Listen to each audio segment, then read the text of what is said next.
शुक्लाम्बरधरं विष्णुं शशिवर्णं चतुर्भुजं प्रसन्नवदनं ध्यायेत् सर्वविघ्नोपशान्तये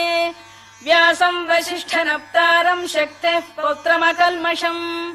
पराशरात्मजं वन्दे शुकतातं तपोनिधिम् व्यासाय विष्णुरूपाय व्यासरूपाय विष्णवे नमो वै ब्रह्मनिधये वासिष्ठाय नमो नमः अविकाराय शुद्धाय नित्याय परमात्मने सदैकरूपरूपाय विष्णवे सर्वजिष्णवे यस्य स्मरणमात्रेण जन्म संसारबन्धनात्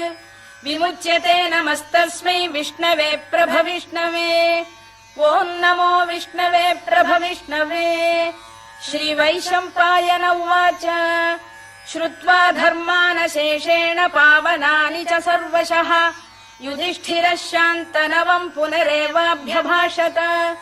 युधिष्ठिर उवाच किमेकम् दैवतम् लोके किं वाप्येकम् परायणम् स्तुवन्तः कङ्कमर्चन्तः प्राप्नुयुर्मानवा शुभम् को धर्मः सर्वधर्माणाम् भवतः परमो मतः किं जपन्मुच्यते जन्तुर्जन्म संसारबन्धनात्। श्रीभीष्म उवाच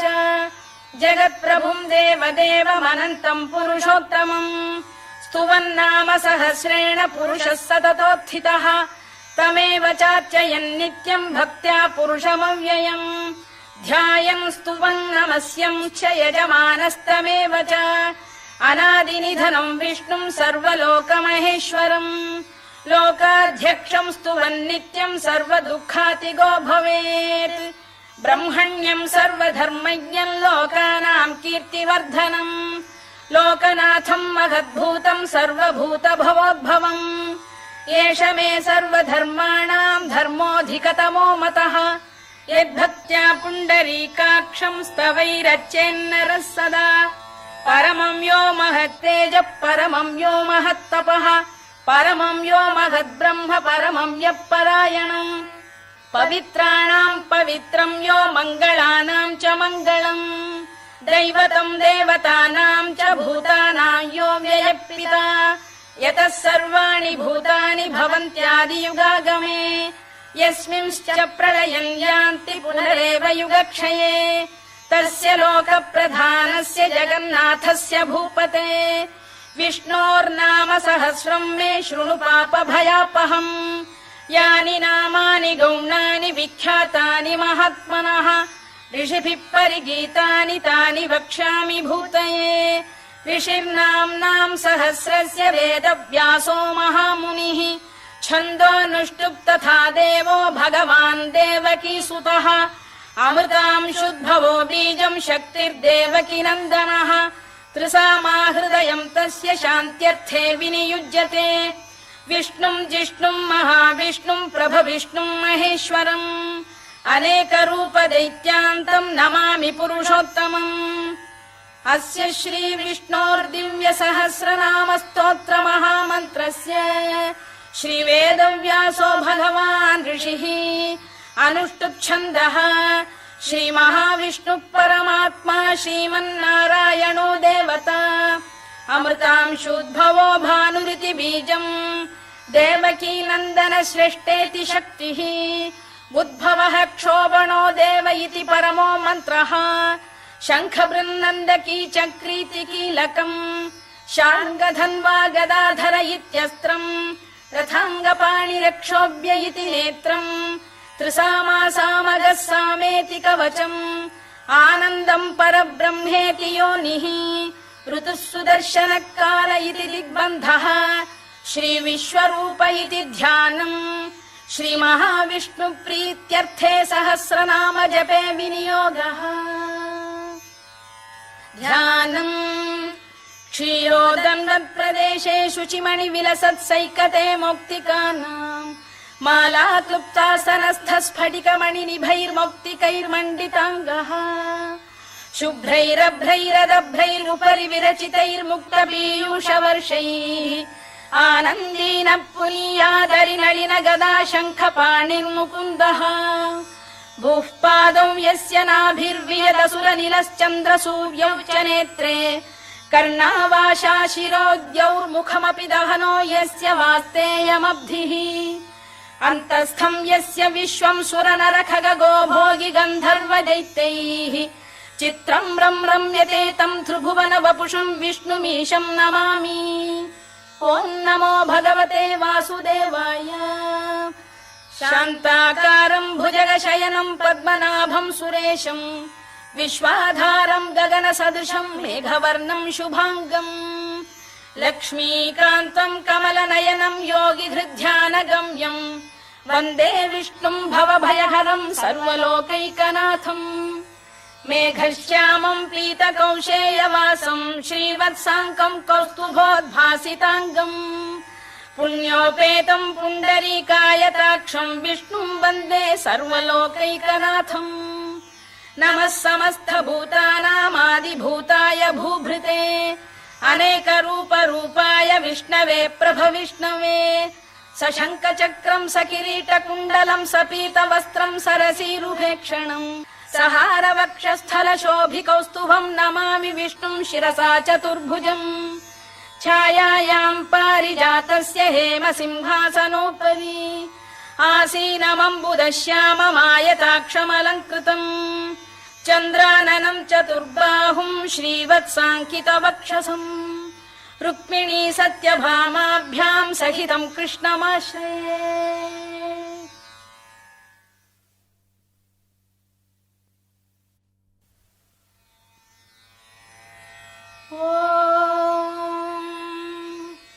विश्वम् विष्णुर्वषत्कारो भूतभव्य भवत्प्रभुः भूतकृद्भूतभृद्भावो भूतात्मा भूतभावनः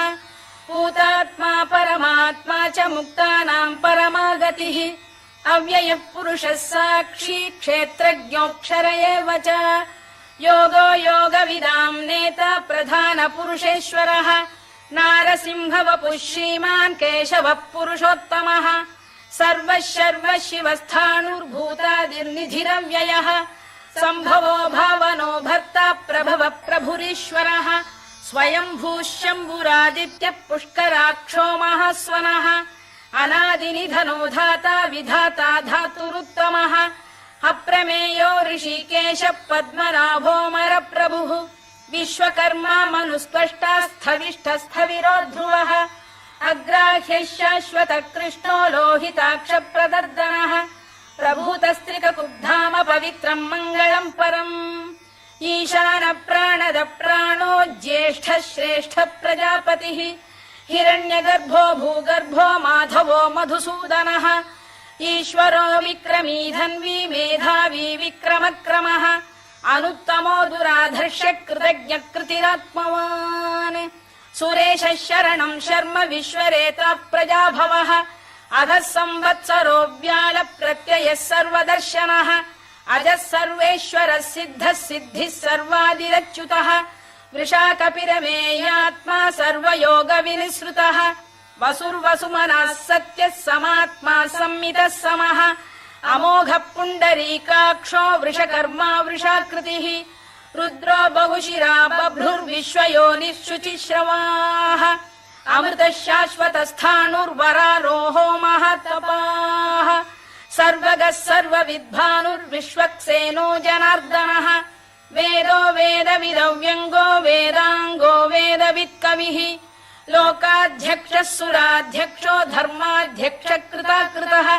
चतुरात्मा चतुर्व्यूहश्चतुर्दंष्टश्चतुर्भुजः भ्राजिष्णुर्भोजनम् भोक्ता सहिष्णुर्जगदादिजः अनघो विजयो जेता विश्वयोनिः पुनर्वसुः उपेन्द्रो वामनः प्रांशुरमोघः शुचिरूर्जितः अतीन्द्रः सङ्ग्रहः सर्गो धृतात्मा नियमो यमः वेद्यो वैद्यः सदा योगी वीरः माधवो मधुः अतीन्द्रियो महामायो महोत्साहो महाबलः महाबुद्धिर्महावीर्यो महाशक्तिर्महाद्युतिः अनिर्देश्य वपुः श्रीमान् अमे आत्मा महादृधृत् महेश्वासो महीभर्ता श्रीनिवासः सताङ्गतिः अनिरुद्धः सुरानन्दो गोविन्दो गोविदाम्पतिः मरीचिर्दमनो हंसः सुपर्णो भुजगोत्तमः हिरण्यनाभः सुतपाः पद्मनाभः प्रजापतिः अमृत्युः सर्वदृक्सिंहः सन्धाता सन्धिमान् स्थिरः अजो दुर्मर्षणः शास्ता विश्रुतात्मा सुरारिभा गुरुर्गुरुतमो धाम सत्यः सत्यपराक्रमः निमिषो निमिषस्रग्वी वाचस्पतिरुदारधीः अग्रणीर्ग्रामणी श्रीमान् न्यायो नेता समीरणः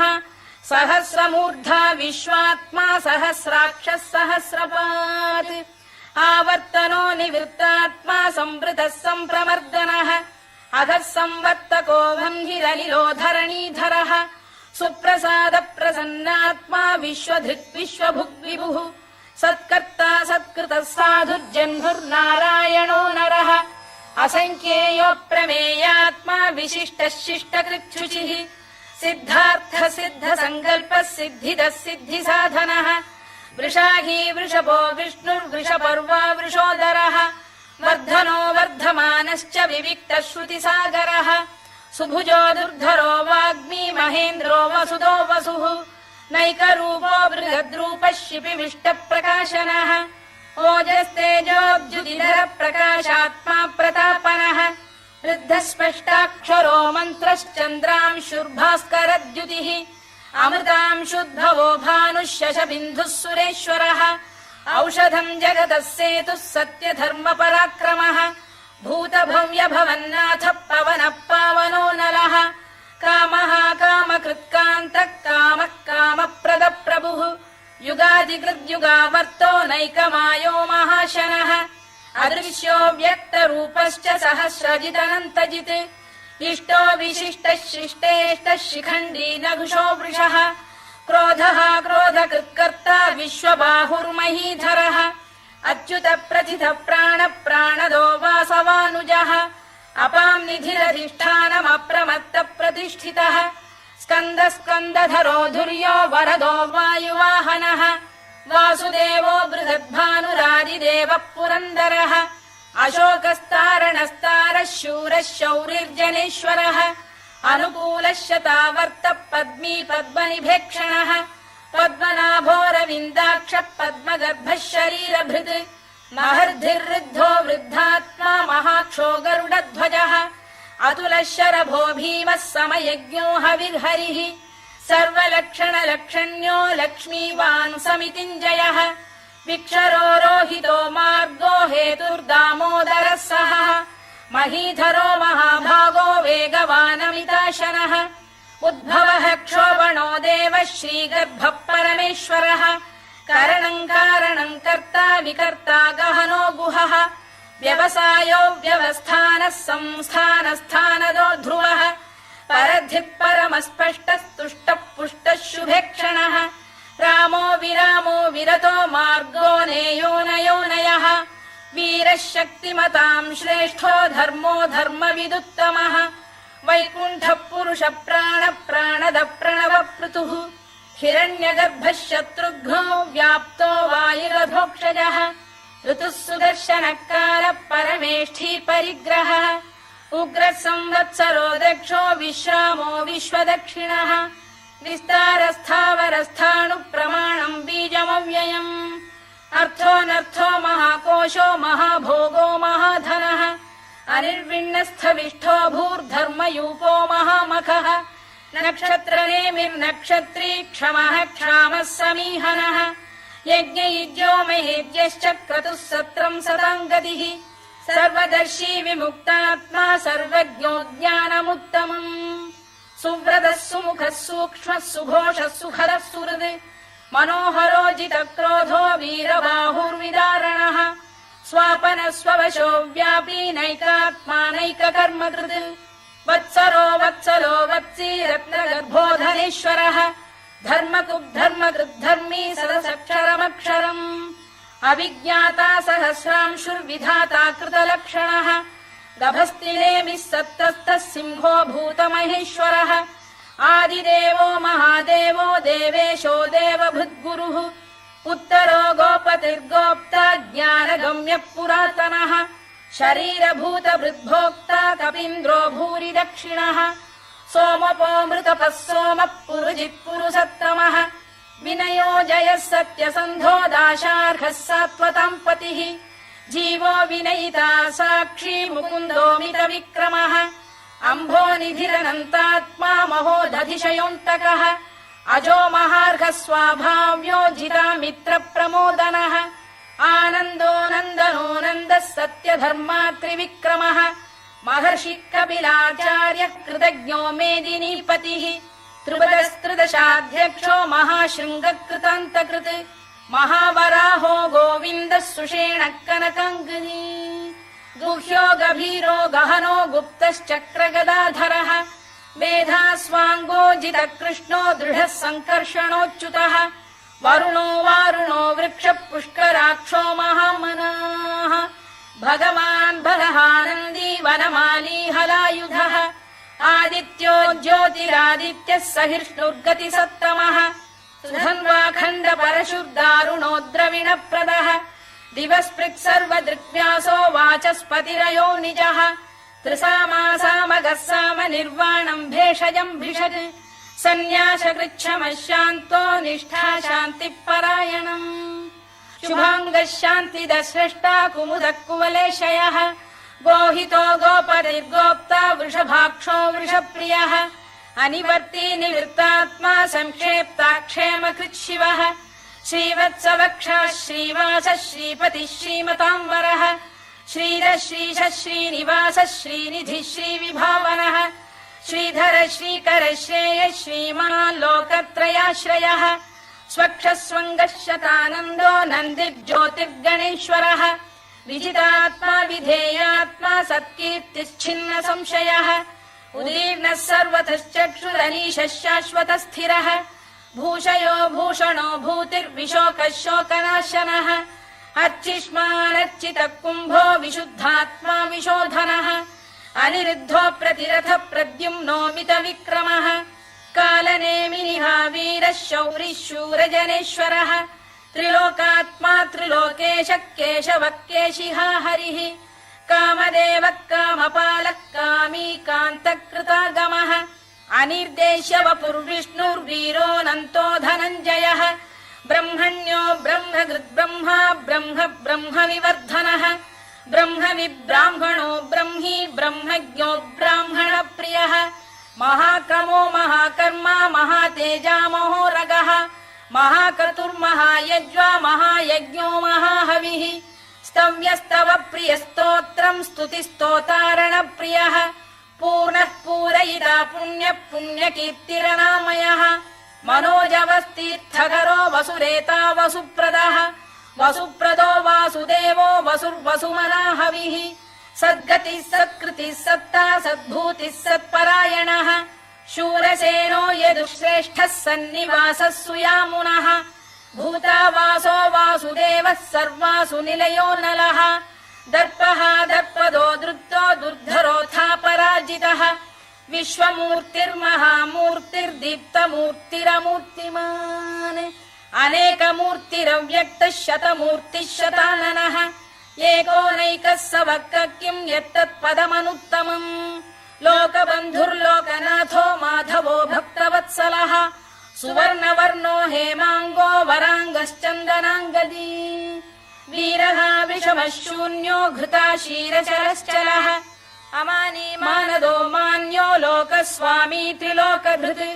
सुमेधा मेधजो धन्यः सत्यमेधाधराधरः तेजो वृषोद्युतिधरः सर्वशस्त्रभृताम्बरः प्रग्रहो निग्रहो व्यग्रो नैकशृङ्गो गदाग्रजः चतुर्मूर्तिश्चतुर्बाहुश्चतुर्व्यूहश्चतुर्गतिः चतुरात्मा चतुर्भावश्चतुर्वेदविदेकपात् समावर्तो निवृत्तात्मा दुर्जयो दुरतिक्रमः दुर्लभो दुर्गमो दुर्गो दुरावासो दुरारिः शुभाङ्गो लोकसारङ्गः सुतन्तुस्तन्तुवर्धनः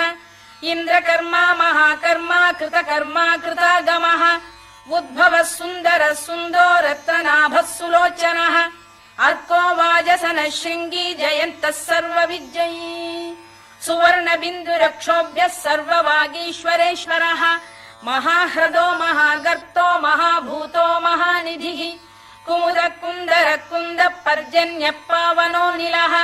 अमृताशोऽमृतवपुः सर्वज्ञः सर्वतोमुखः सुलभः सुव्रतः सिद्धः शत्रुजिच्छत्रुतापनः न्यग्रोधोदुम्बरोश्चतश्चाणूरान्ध्रैषूदनः सहस्रार्चिः सप्तजिह्वः सप्तैधा सप्तवाहनः अमूर्तिरनघोचिन्त्यो भयकृद्भयनाशनः अणुबृहत्कृशस्थूलो गुणभिर्निर्गुणो महान् अधृतस्वधृतस्वास्य प्राग्वंशो वंशवर्धनः भारभृत्कथितो योगी योगीशः सर्वकामदः आश्रमश्रमणः क्षामः सुपर्णो वायुवाहनः धनुर्धरो धनुर्वेदो दण्डो दमयिता दमः अपराजितः सर्वसहो नियन्ता नियमो यमः सत्त्ववान् सात्विकः सत्यः सत्यधर्मपरायणः अभिप्रायप्रियार्होः प्रियकृत्प्रीतिवर्धनः विहाय सगतिर्ज्योतिः सुरुचिर्कुतभुक् विभुः रविर्विरोचनः सूर्यः सवितारविलोचनः अनन्तो हुतभुग्भोक्ता सुखदो नैकजोऽग्रजः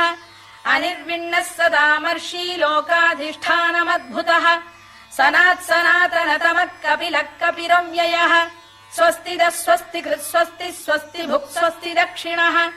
आरौद्रः कुण्डली चक्री विक्रम्यूर्जितशासनः शब्दातिकः शब्दसः शिशिरः शर्वरीकरः अक्रूरपेशलो दक्षो दक्षिणः क्षमिणाम्बरः विद्वत्तमो वीतभयः पुण्यश्रवणकीर्तनः उत्तारणो दुष्कृतिः पुण्यो दुःस्वप्ननाशनः वीरः रक्षणः सन्तो जीवनः पर्यवस्थितः अनन्तरूपोऽनन्तश्रीर्जितमन्युर्भयापहः चतुरश्रो गभीरात्मा विदिशो व्यादिशो दिशः अनाधिर्भूर्भुवो लक्ष्मी सुवीरो रुचिराङ्गदः जननो जनजन्मादिर्भीमो भीमपराक्रमः आधारनिलयो धाता पुष्पहास प्रजागरः ऊर्ध्वदः सत्पथाचार प्राणद प्रणवप्रणः प्रमाणम् प्राणनिलय प्राणभृत्प्राणजीवनः तत्त्वम् तत्त्वविदेकात्मा जन्म मृत्युजरातिगः भूर्भुवः स्वस्तरुस्तारः सविता प्रपितामहः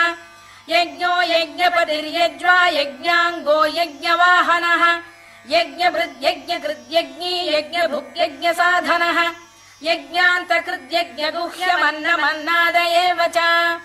आत्मयोनिः स्वयम् जातो वैखानः सामगायनः देवकीनन्दनः स्रष्टा क्षितीशः पापनाशनः शङ्खबृन्नन्दकी चक्री शार्ङ्गधन्वा गदाधरः तथाङ्गपाणिरक्षोभ्यः सर्वप्रहरणायुधः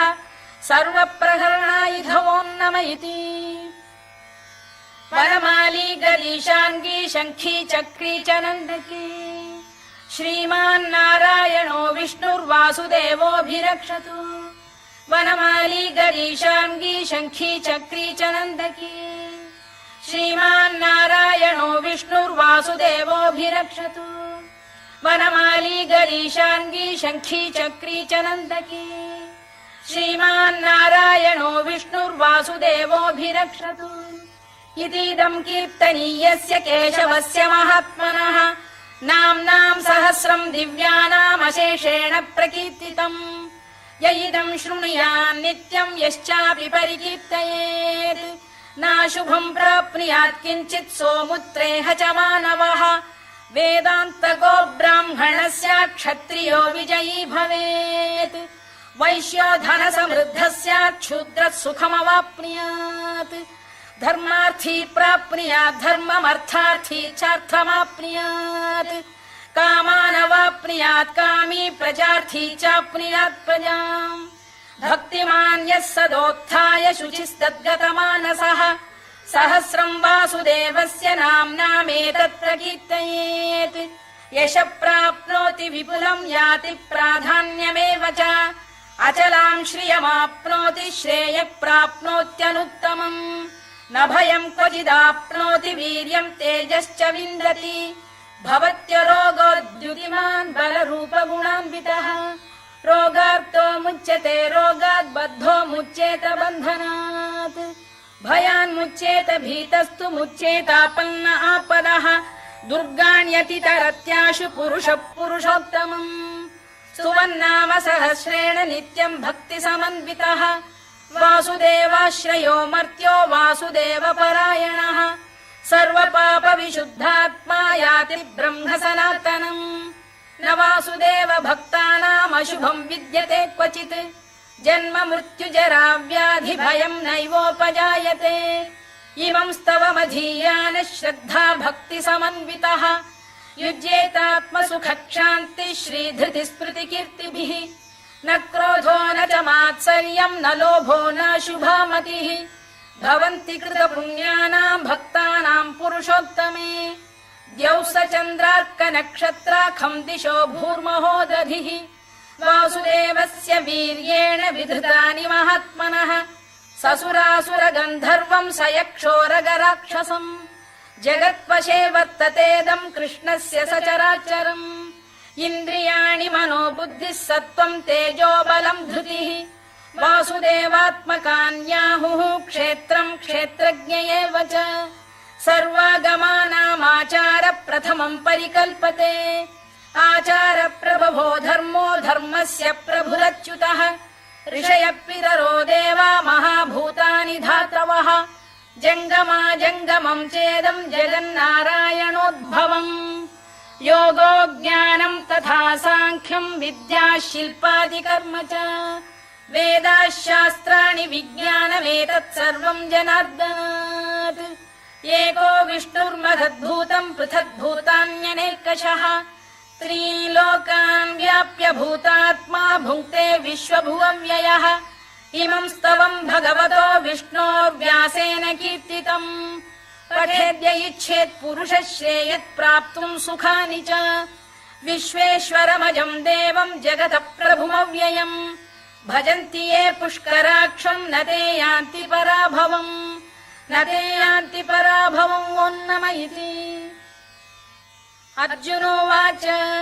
पद्मपत्र विशालाक्ष पद्मनाभसुरोत्तमा भक्तानामनुरक्तानाम् त्राता भव जनार्दन श्रीभगवानुवाच यो माम् नाम सहस्रेण स्तोतुमिच्छति पाण्डव सोऽहमेकेन श्लोकेन स्तुत एव न संशयः स्तुत एव न संशयोन्नम इति व्यास उवाच वासनाद्वासुदेवस्य वासितम् भुवनत्रयम् सर्वभूतनिवासोऽसि वासुदेव नमोऽस्तु ते वासुदेव नमोऽस्तु ते ओन्नम इति पार्वत्युवाच केनोपायेन लघुना विष्णोर्नाम सहस्रकम् पठ्यते पण्डितैर्नित्यम् श्रोतुमिच्छाम्यहम् प्रभो ईश्वर उवाच श्रीराम राम रामेति रमे रामे मनोरमे सहस्रनाम तत्तुल्यम् राम नाम वरानने श्रीराम राम रामेति रमे रामे मनोरमे सहस्रनाम तत्तुल्यम् राम नाम वरानने श्रीराम राम रामेति रमे रामे मनोरमे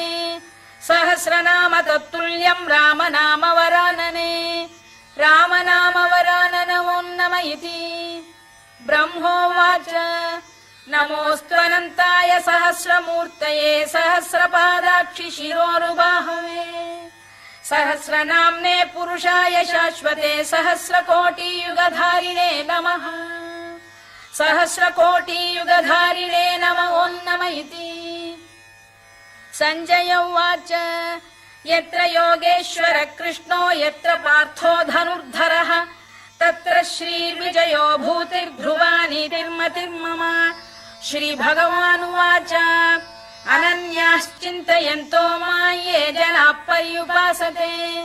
तेषाम् नित्याभियुक्तानां योगक्षेमम् वहाम्यहम् परित्राणाय साधूनां विनाशाय च दुष्कृताम् धर्म संस्थापनार्थाय सम्भवामि युगे युगे आर्ता विषण्णाः शिथिलाश्च भीता घोरेषु च व्याधिषु वर्तमानाः संकीर्त्य नारायण शब्दमात्रम् विमुक्त दुःखाः सुखिनो भवन्तु कायेन वाचा मनसेन्द्रियैर्वा बुद्ध्यात्मना वा प्रकृते स्वभावात् करोमि यद्यत् सकलम् परस्मै नारायणायेति समर्पयामि।